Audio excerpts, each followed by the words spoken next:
7, 6, 5, 4, 3, 2, 1. You'll never have the sacred stone. Oh, this you crazy mother.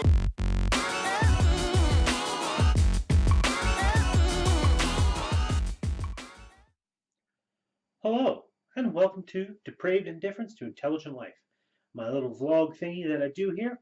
I'm trying to get it out more frequently with things to talk about. And today I'd like to talk about endings, specifically why endings are both a good and a bad thing.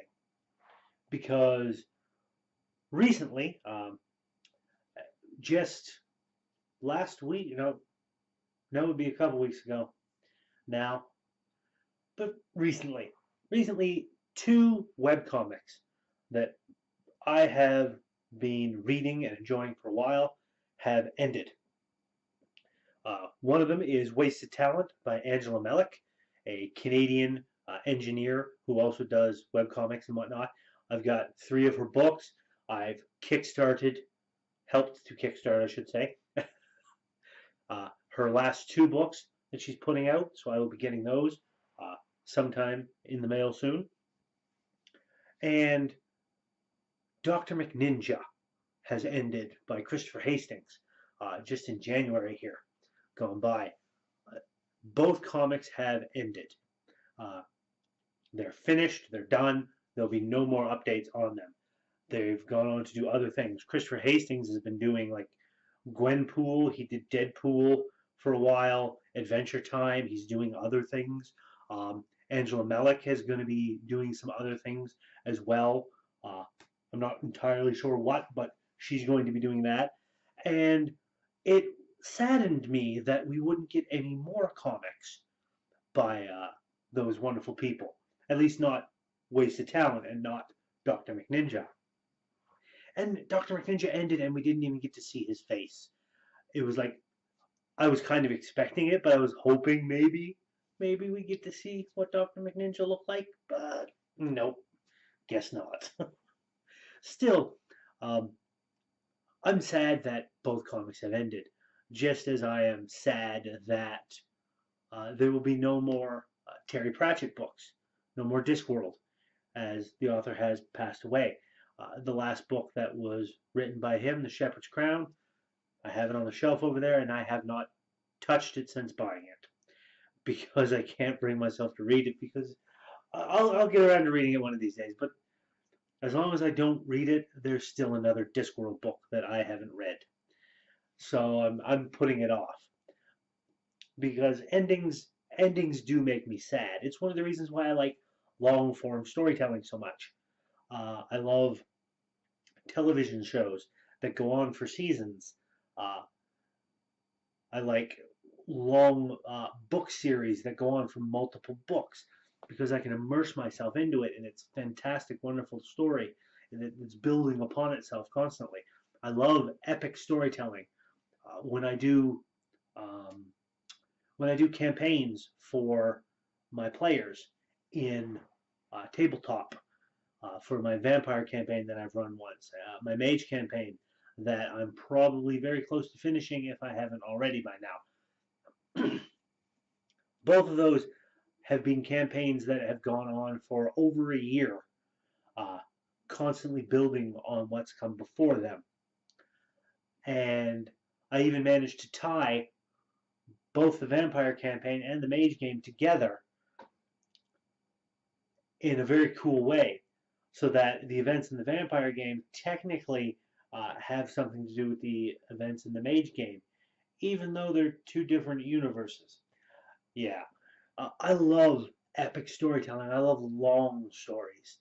So for something to end after a long while, is always sad to me, because I'm never fond of endings. I'm kind of like the Doctor in that regard. I don't like them. But in a way, I can appreciate a good ending, an ending that comes at a good point, a well-chosen point in the story where it's fitting to end, where you can bring things to closure for the most part.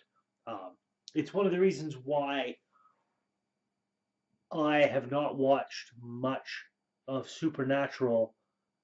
I watched, I think, about 8 episodes into season 6, and I've kind of fallen out of it and not gone back. I know they're into like season 12 or something now, but I've never really gotten back into it because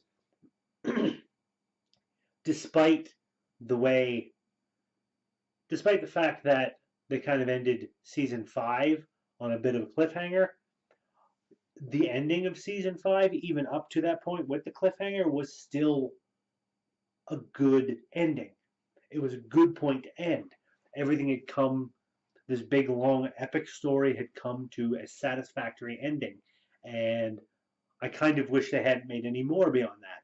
Because, I mean, as much as I like Jensen Ackles and Jared Padalecki, the Winchester boys, as much as I love them, I do like that ending. The way everything ended. Dean got to find some happiness. Sam went to hell, sort of. Came back. Despite all of that, it's been a while for spoilers, so I shouldn't need a spoiler alert for that. It's been a while. Come on, people. But still, despite all of that, it was a good ending point.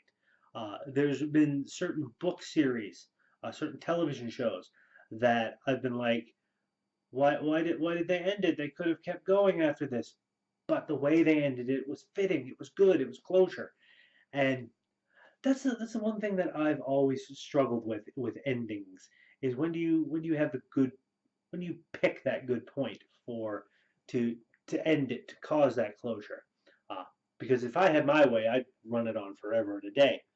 But you run the risk of overstaying your welcome in that regard, where the tension starts to play out because it's been so long and so long and so long, and the status quo hasn't changed. It's hard to keep that balance going in a story. So I don't know. You guys tell me what you think. Let me know in the comments below. Um, what do you think about stories and endings? And when should an ending come? Should a story end? Do you think stories should go on as long as possible?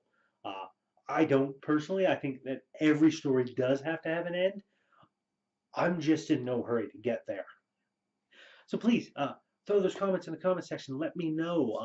To give that like button a tap. If you like what I'm doing, give that subscribe button a tap and ring the little bell. It'll keep you notified when I put new videos out. Do all that, and until next time, my friends, you all take care, and I'll see you around.